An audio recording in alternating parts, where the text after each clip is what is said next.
Olá, seja bem-vindo a mais um GTcast, o seu podcast sobre gestão tributária, e a gente está aqui para mais um programa contando com a participação de Gustavo Reis e de Daniel Brasil para falar a respeito dos principais acontecimentos na área tributária em nosso país no mês de março de 2022. Sejam muito bem-vindos mais uma vez. Olá Alexandre, olá Daniel, um prazer estar com vocês aqui para a gravação de mais este programa. Olá Alexandre, olá Gustavo, um prazer estar aqui novamente com vocês nessa edição desse podcast, sabendo que nesse mês, nessa edição, a gente teve várias decisões judiciais e administrativas importantes. E a gente vai começar com aquele giro de notícias, destacando aqui os principais acontecimentos que foram destaque no mês de março de 2022 e que são notícias importantes para você que acompanha a temática tributária em nosso país. É a seção GT News. É com você, Daniel. Receita Federal lança a avaliação do serviço digital do imposto de renda da pessoa física. Contribuintes poderão dar sua opinião e sugestões ao final do preenchimento da declaração do imposto de renda. O objetivo é melhorar o serviço de acordo com a percepção do usuário. Eu acho a iniciativa interessante, mas a gente também não pode deixar de registrar que, assim como a Receita Federal está fazendo isso para com aqueles que são contribuintes do imposto de renda, deveria também fazer em relação a alguns outros serviços. E a gente vai comentar, inclusive, na sequência, sobre alguns serviços e dificuldades que os contribuintes têm em matéria de relacionamento com a Receita Federal. Mas a gente não pode, em função dos defeitos que ainda há na prestação do serviço para o contribuinte, criticar essa iniciativa. Ao contrário, a nossa torcida é para que esse tipo de prática a Receita Federal adote também em relação a vários outros serviços que ela presta para os contribuintes. Isso é inclusive interessante em um ano que nós temos uma novidade, que é a declaração pré-preenchida, que ela já vem com diversos campos prontos. Talvez seja um momento bom de as pessoas avaliarem para que a Receita possa sempre trazer incrementos interessantes como esse. Mas vale lembrar que essa avaliação só pode ocorrer imediatamente após a declaração. Uma vez entregue a declaração, dias depois você não pode voltar para fazer a avaliação. Presidentes do STF e do Senado criam comissão de juristas para modernizar processo administrativo e tributário. O presidente do Supremo Tribunal Federal, ministro Luiz Fux, e do Senado Federal, Rodrigo Pacheco, assinaram no dia 23 de março ato que institui uma comissão de juristas responsável por apresentar proposições legislativas para dinamizar, unificar e modernizar o processo administrativo e tributário nacional. Essa é outra iniciativa muito interessante. Agora a gente fica na expectativa de que isso realmente venha a sair do papel. Existe inclusive uma preocupação, segundo o presidente do STF, Luiz Fux, de dar efetividade para o princípio constitucional que está lá no artigo 5º, é um direito fundamental do cidadão, que é o direito à duração razoável do processo. É lógico que o artigo 5º ali, ele não está falando nesse inciso só da duração razoável do processo tributário. Está falando de todo e qualquer processo, administrativo ou judicial. Mas na área tributária a gente tem assistido a um cenário caótico. Muitas empresas, pessoas físicas que ajuizam ações ou às vezes têm até processos administrativos e não tem a menor perspectiva de ter um desfecho desse processo. Quer dizer, o princípio da duração razoável do processo, infelizmente, tem sido desrespeitado, especificamente na área tributária, de uma maneira escancarada em todas as instâncias. A gente pode falar tanto no âmbito judicial como nas instâncias administrativas a nível federal, estadual e também no âmbito dos municípios de uma maneira geral. Quando a gente fala, por exemplo, de processo administrativo na Receita Federal, há contribuintes que protocolam pedidos de restituição, por exemplo, ou de compensação e demoram anos para ter aquele pedido acolhido, o que sem dúvida nenhuma viola esse princípio constitucional. Inclusive, por conta dessa alta demanda do judiciário em diversos tipos de demandas, um dos objetivos dessa comissão é propor a autocomposição extrajudicial para de alguma forma reduzir esses litígios judiciais. Então concordo com você, Alexandre, o quanto antes isso sair do papel, melhor. Receita Federal mira sites de compras estrangeiros. A Receita Federal estuda uma medida provisória para impedir que empresas de comércio eletrônico estrangeiras vendam mercadorias para brasileiros sem pagar os devidos impostos. A mudança, se efetivada, deve atingir marketplaces como AliExpress e Shopee. Essa é uma medida que tem sido reclamada principalmente pelo empresariado brasileiro que atua no setor de comércio eletrônico e tem sofrido com uma concorrência predatória desses sites estrangeiros. AliExpress e Shopee são apenas dois exemplos de muitos sites hoje que vendem produtos, às vezes com valores muito inferiores àqueles que a gente encontra no mercado nacional e que remetem isso diretamente de países como China e outros países com uma tributação muito reduzida. E isso tem prejudicado o comércio eletrônico brasileiro, mas tem revelado também um grande problema que nós temos aqui. É que a carga tributária e esse sistema tributário extremamente nefasto que a gente tem no Brasil acaba dificultando a concorrência até por parte desses sites que vendem muitas vezes produtos ali de baixo valor agregado, mas que com uma tributação e um custo Brasil tão elevado, acabam não tendo condições de concorrer com esses estrangeiros. Inclusive, Alexandre, há uma norma no Brasil que diz que quando uma pessoa física vende bens estrangeiros para residente no Brasil até determinado valor, ele fica livre de qualquer incidência de imposto. E às vezes há mercadorias com valores mais altos, só que quando vai registrar o preço para mandar para o Brasil, ele vem com um preço menor para fugir dessa tributação. Então, com certeza, esse tipo de situação vai entrar na mira da Receita Federal do Brasil. Vamos para a próxima sessão, Agora é Lei, comentando as principais normas tributárias publicadas no mês de março de 2022. A primeira norma é a Instrução Normativa da Receita Federal número 2074 de 2022, e ela dispõe sobre a Declaração de Serviços Médicos e de Saúde, DMED.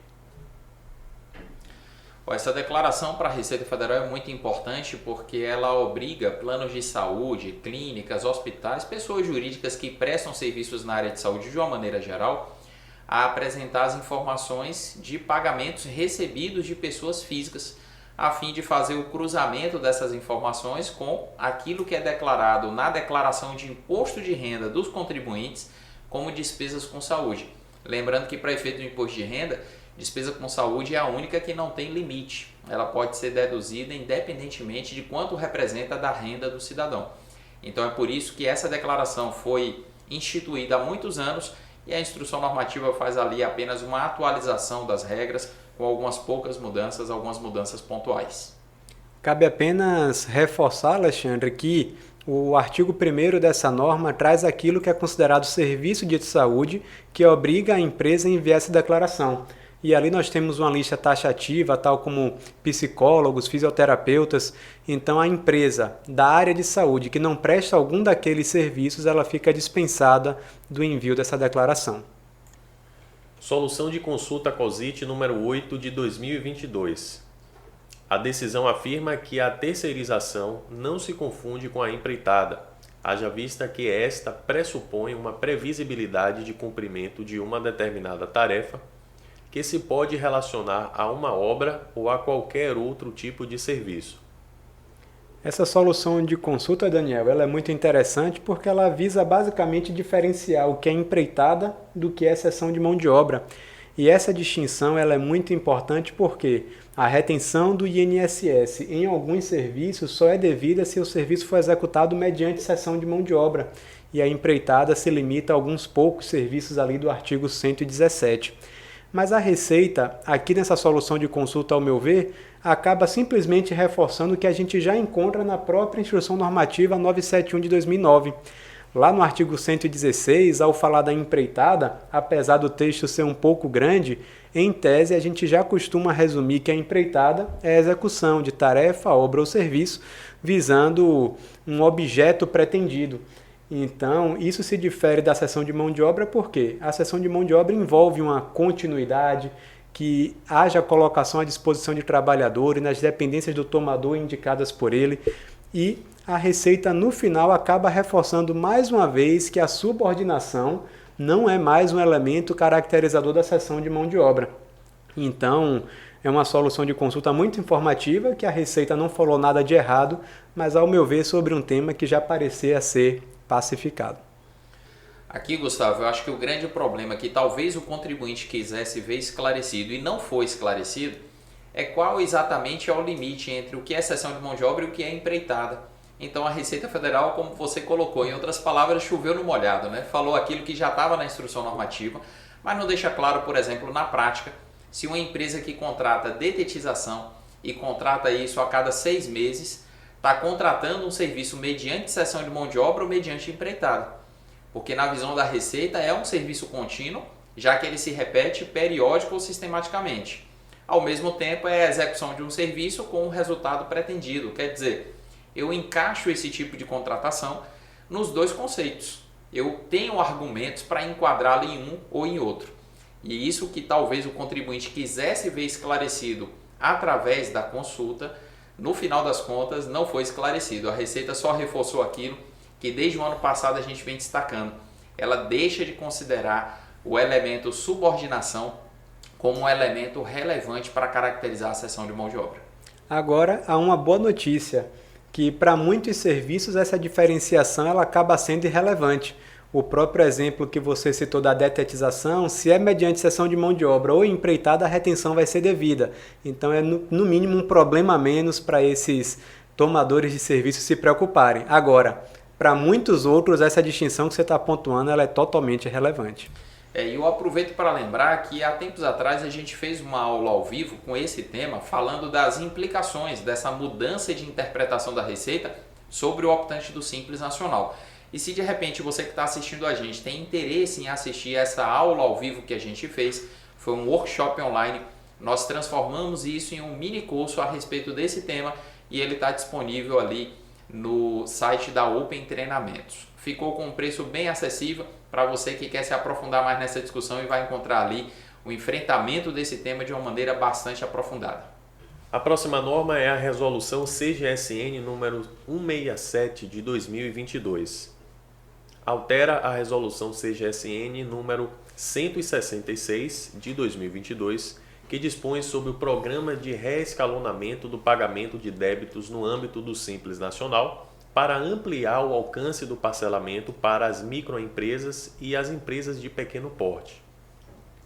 O acréscimo aqui, Daniel, ele é bem interessante porque a norma falava somente das empresas optantes pelo Simples Nacional e não deixava claro se as empresas que tinham débitos da época que eram optantes, mas que agora estão em outro regime de tributação, poderiam parcelar esses débitos nesse mesmo programa. E ela vem para acrescentar exatamente essa expressão no artigo 2º da Resolução CGSN 166, para dizer que se a empresa está ativa ou desenquadrada, ela pode se beneficiar desse programa. Inclusive porque com toda a novela que a gente noticiou aqui nos outros programas, a gente viu que o HELP era para ter sido sancionado e publicado ali no início de janeiro, porque foi aprovado pelo Congresso Nacional ali no final do ano passado, mas ele foi integralmente vetado. Isso acabou gerando uma celeuma que resultou inclusive na publicação da lei, que a gente vai comentar na sequência. Antes eu só quero aproveitar, Gustavo, para dizer que essa resolução 167, ela ampliou o alcance, como você falou, daquilo que já estava sendo regulamentado na 166. E a 166 que regulamentou o HELP, ela acaba trazendo ali um prazo de regularização para essas empresas, inclusive desenquadradas, que querem voltar para o Simples Nacional, elas regularizarem suas pendências até o último dia útil do mês de abril.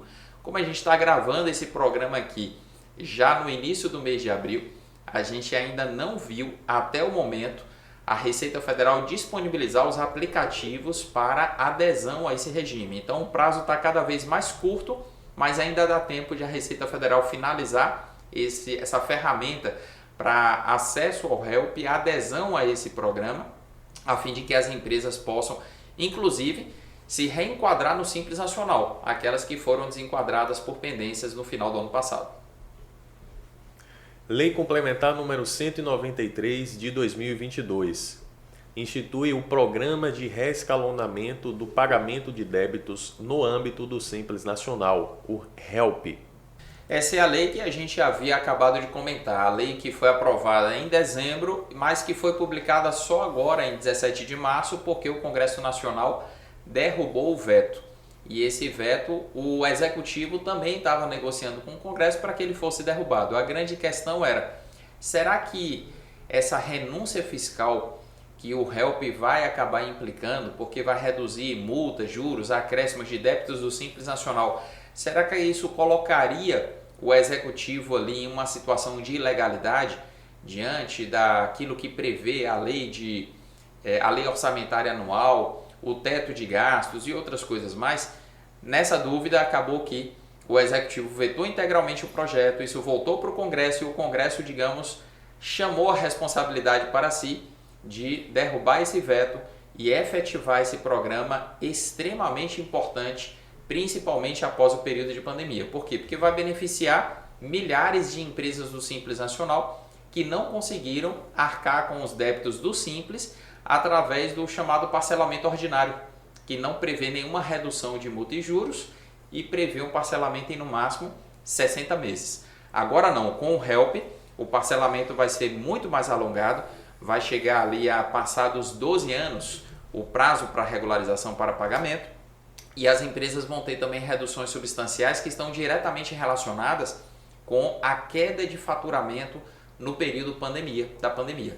Por isso que a base de referência ali para saber quanto a empresa vai ter de redução vai depender da queda do faturamento dela no período março a dezembro de 2019 versus março a dezembro de 2020, que foi o período mais crítico ali da pandemia.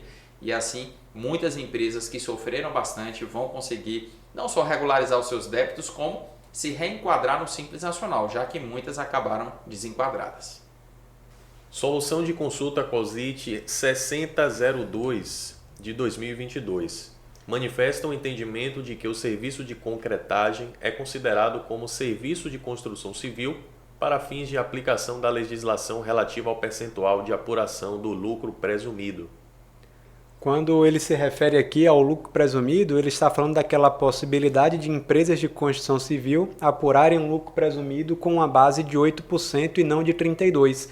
Mas a Receita volta a deixar bem claro que só pode reduzir de 32% para 8% se for empreitada na modalidade total.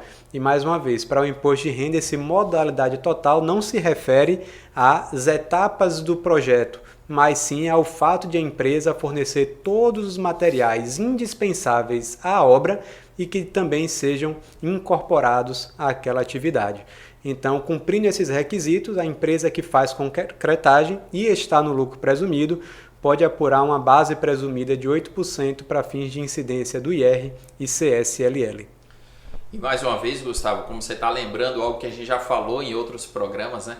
Eu lembro também como é um absurdo. A gente tem uma legislação tributária que, para efeito de classificação da operação no âmbito do imposto de renda, traz um conceito de obra de construção civil que não bate com o conceito de obra de construção civil lá para efeito do INSS e que também não é compatível com o conceito lá do ISS. Para cada legislação, construção civil tem um significado e tem um tratamento diferente. É isso que a gente vê que é absurdo e é por isso que decisões como essa são necessárias. Ou seja, uma solução de consulta que tem o objetivo de quê? Esclarecer a interpretação do fisco a respeito de um dispositivo da legislação tributária. Aquilo que deveria ser de fácil compreensão, de fácil leitura, acaba tendo que ser objeto de consultas como essa. Instrução Normativa da Receita Federal do Brasil, número 2071, de 2022. Dispõe sobre o parcelamento de débitos tributários sob responsabilidade dos municípios, relativos às contribuições previdenciárias a que se referem as alíneas A e C do parágrafo único do artigo 11 da Lei 8.212, de 1991. Olha, essa instrução trata de mais um parcelamento que foi concedido para os municípios em relação às suas dívidas previdenciárias. Uma necessidade, digamos, de muitos gestores que assumiram o mandato agora no início de 2021 e encontraram um cenário ali de caos em relação a essas contribuições previdenciárias. Agora, algo que curioso, precisou necessariamente ser tratado antes em uma emenda constitucional. Por quê? Desde a reforma da Previdência de 2019 foi inserido um parágrafo lá no artigo 95 que proíbe que os parcelamentos que envolvam débitos de INSS tenham prazos superiores a 60 meses. Então, para que essa instrução normativa fosse editada, antes foi necessário que houvesse a edição de uma emenda constitucional, que foi a emenda número 113 de 2021. E ela autorizou excepcionalmente o parcelamento para os municípios de débitos para com o INSS num prazo de até 240 meses. Vamos agora para os comentários acerca das principais decisões judiciais ou administrativas sobre a matéria tributária. É a seção de olho nos tribunais. STJ decide que é devida a restituição do ICMS pago a mais em substituição tributária. Olha, aqui a gente tem que entender que é uma substituição tributária chamada para frente, ou seja, quando você retém o ICMS com base em um valor presumido de uma operação que vai ocorrer ainda. E o que o contribuinte está pleiteando é que, se o valor da venda do produto dele foi inferior ao daquele que se presumiu para a retenção do ICMS na substituição, ele teria direito de reaver aquilo que foi retido a maior. Inclusive, lá em 2010, a tese era de que o contribuinte teria esse direito se não houvesse ocorrência do fato gerador presumido, mas não se houvesse apenas uma diferença por conta do valor da venda posterior. Mas parece que o STF aqui disse que não, ainda que tenha uma posterior venda, se o valor presumido foi inferior ao daquilo que foi retido, o contribuinte tem direito a essa diferença. É isso mesmo, Gustavo. E o STJ afirmou isso agora, mas o STF já tinha afirmado em 2016. Então o que o STJ fez foi confirmar aquilo que o STF já havia dito. E eu estou achando interessante o fato de que a origem da ação é do estado de Goiás. E o estado de Goiás é um dos estados que tem criado dificuldades emitindo pareceres e consultas afirmando que essa restituição em relação àquilo que foi pago a maior pelos contribuintes nos anos anteriores não seria devida.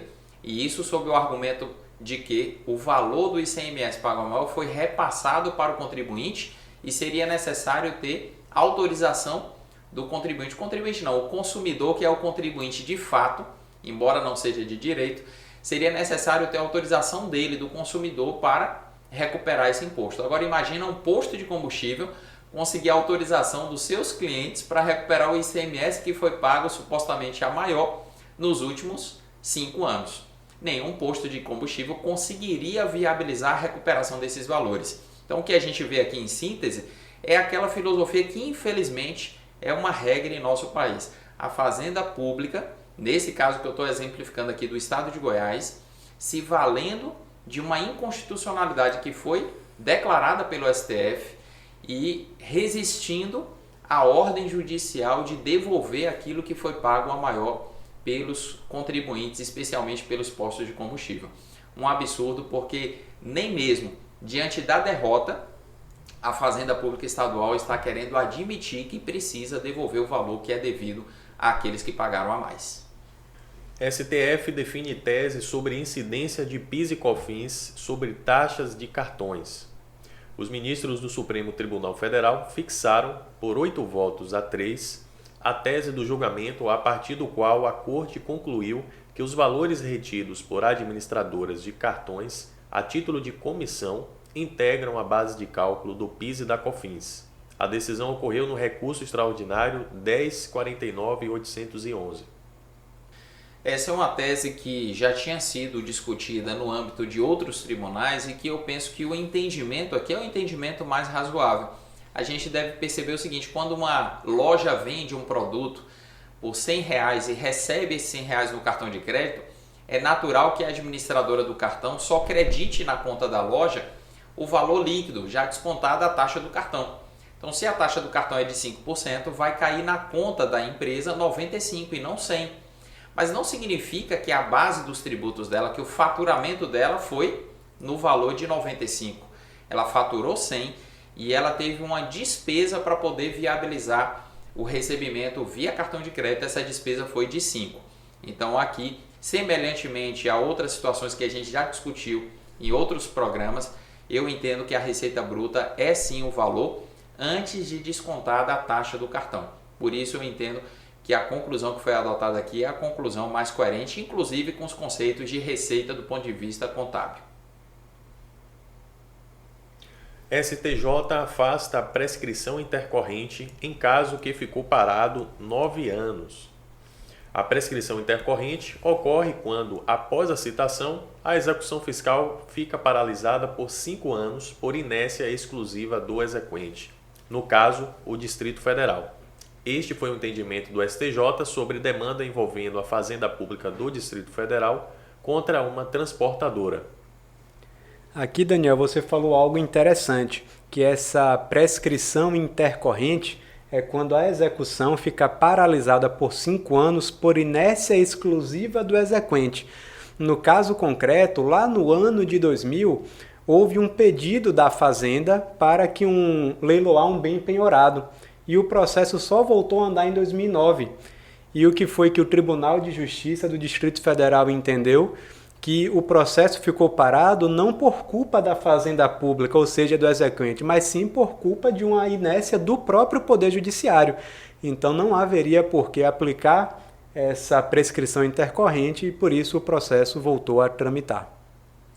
E é um absurdo o judiciário permitir que processos fiquem parados por tanto tempo e depois isso seja atribuído às partes como se elas fossem responsáveis pela morosidade do judiciário.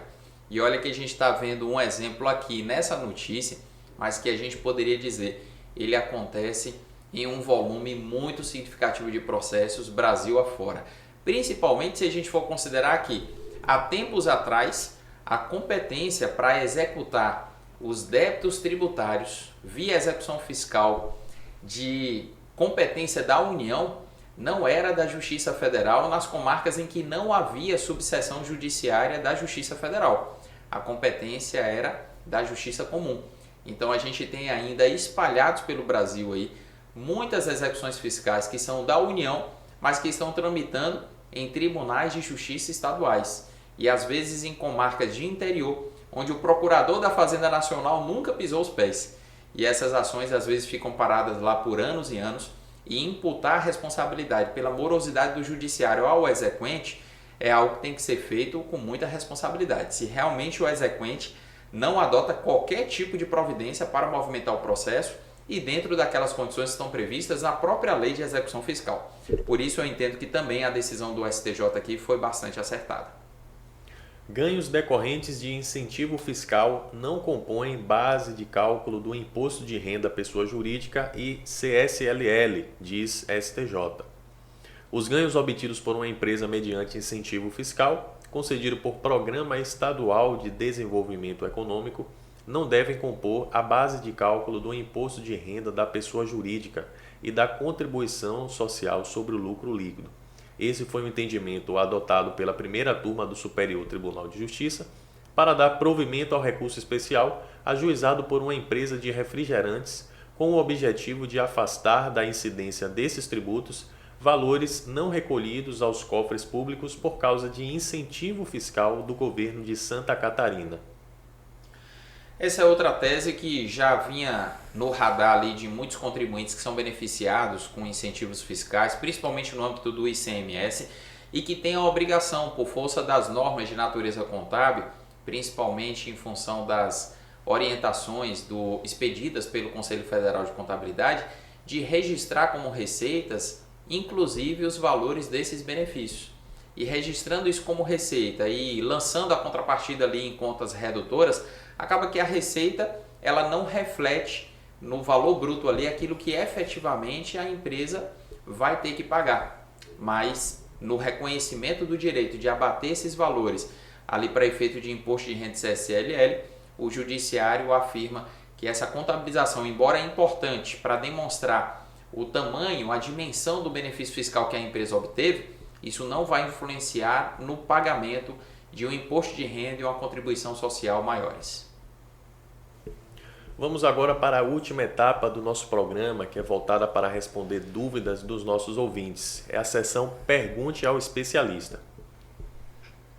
A primeira dúvida é da Margarete Santejano e ela nos questiona o seguinte: empresas optantes do Simples Nacional, independente do anexo, se contratarem MEI nas atividades de hidráulica, eletricidade, pintura, alvenaria, carpintaria e de manutenção ou reparo de veículos, devem recolher a CPP? Margarete, essa sua pergunta ela é excelente e a gente precisa entender que a resposta vai variar a depender do anexo que essa empresa está enquadrada. Se ela é tributada pelo anexo 3º da Lei do Simples, a CPP ela já está incluída dentro do Simples. Então, ainda que contrate um MEI para serviços que fazem incidir a CPP, como você citou, de hidráulica, eletricidade, pintura, alvenaria, carpintaria ou manutenção ou reparo de veículos, a empresa não precisaria recolher a CPP. No entanto, se ela é tributada pelo anexo 4º, o INSS dela fica fora do Simples e, ao contratar um MEI para esse tipo de atividade, ela ficaria obrigada ao recolhimento dessa cota patronal. A próxima dúvida é da Débora Cristina e ela pergunta o seguinte: gostaria de saber qual KNAI a empresa empreiteira deva ter para ser enquadrada também pelo anexo 3º do Simples Nacional e, se ela executar pequenos serviços por esse KNAI, ela sofreria a retenção tanto do 11% ou 13,5%? Débora, a gente tem que entender primeiro que a empresa, às vezes, ela tem vários códigos KNAI cadastrados, mas o que importa é a atividade que ela efetivamente executa. É lógico que ela deve executar aquilo que reflete o que consta nos seus códigos KNAI. Mas quais são os códigos KNAI que permitem a ela se enquadrar no anexo 3º? E que ela, repito, deve efetivamente executar? São aqueles que, dentro do anexo 7º da IN 971 de 2009 da Receita Federal, estão identificados entre parênteses com a expressão serviço. Ou seja, dentro desse anexo 7º que lista as atividades de construção civil, aquilo que está identificado como obra de construção civil é tributado pelo anexo 4º da Lei do Simples. Aquilo que está identificado como serviço é tributado pelo anexo 3º. Segue essa orientação, segue esse norte, que não tem como você errar. A última dúvida é do Tarcísio Barbosa e ele comenta o seguinte: acho muito interessante os comentários sobre retenção do INSS, mas ainda tenho uma dúvida. Independente da empresa optante pelo Simples Nacional executar obras ou serviço para órgão público, a retenção do INSS é dispensada? Tarcísio, essa sua pergunta é interessante. Se um órgão, autarquia ou fundação contrata uma empresa optante pelo Simples Nacional para atividades de construção civil, realmente a retenção não é devida, seja obra, seja serviço, mas os fundamentos eles são distintos.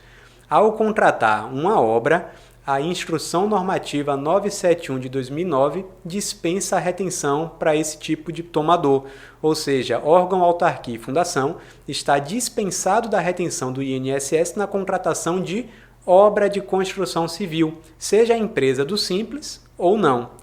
Agora, se esse órgão, autarquia ou fundação contrata um serviço de construção civil e a empresa é do Simples Nacional, o que é que podemos dizer? Essa atividade ela não é tributada pelo anexo 4º da Lei Complementar número 123 de 2006.